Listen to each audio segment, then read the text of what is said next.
देखिए, बहुत important article आया है सुप्रीम कोर्ट पर, जहां पे जुडिशियल डिसीजंस के थ्रू हमें ये बताया गया है कि डीएनए टेस्ट की वैलिडिटी क्या है और फंडामेंटल राइट्स किस तरह से डीएनए टेस्ट को रेगुलेट करते हैं। तो सबसे पहली चीज, बहुत सिंपल सा रूल है कि जब हम डीएनए टेस्ट की बात करेंगे तो बर्डन ऑफ प्रूफ उसके ऊपर होता है जो ये बोल रहा है कि पैटर्निटी उसकी नहीं है, तो उसके ऊपर ये बर्डन ऑफ प्रूफ आएगा। चाहे आप भारतीय साक्ष्य अधिनियम की बात कर लीजिए, चाहे आप इससे पहले इंडियन एविडेंस एक्ट को देख लीजिए, दोनों में ही ये सेम चीज थी। अब सबसे पहला केस आता है हमारे सामने गौतम कुंदू का 1993 का। उसमें बोला गया कि जब हम डीएनए टेस्ट की बात करते हैं तो वो बहुत ही रेयरली यूज होगा, वो रूटीन की तरह यूज नहीं हो सकता।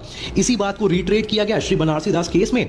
अब उसके बाद सबसे इंपॉर्टेंट केस लॉ जो है वो आता है नंदलाल वासुदेव वाधविक 2014 का केस, जिसमें ये बोला गया कि ठीक है, लीगल फिक्शन ये कहता है कि आप रेयरली यूज करेंगे, बट इस बात का फायदा नहीं उठाया जा सकता है। बिल्कुल जब हम साइंटिफिक प्रूफ की बात करेंगे तो वो ओवरकम कर सकता है लीगल फिक्शन को।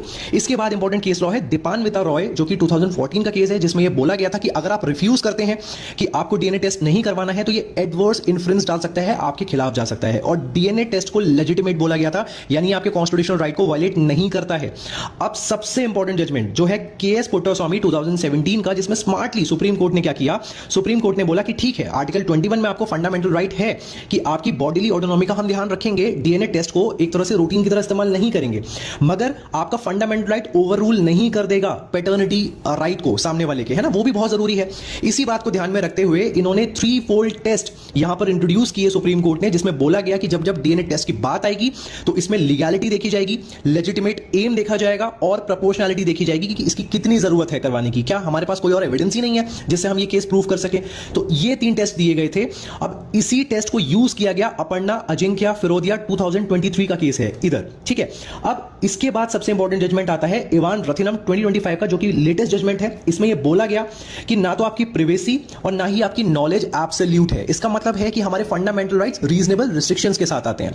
जब जब हम डीएनए टेस्ट की बात करेंगे तो यस, एक्सेप्शनली इसको यूज किया जा सकता है। अब आज के टाइम पर जो पोस्ट पुट्टास्वामी एरा है उसमें कॉन्स्टिट्यूशनल पोजीशन क्या है, तो उसमें सिंपल सी बात ये बताइए यहां पे कि कॉन्स्टिट्यूशन हालांकि आपकी बॉडीली ऑटोनॉमी को प्रोटेक्ट करता है, बट जब हम जेनेटिक डिस्क्लोजर की बात करेंगे तो यस, ये किया जा सकता है क्योंकि ये रीजनेबल रिस्ट्रिक्शन में आ जाएगा।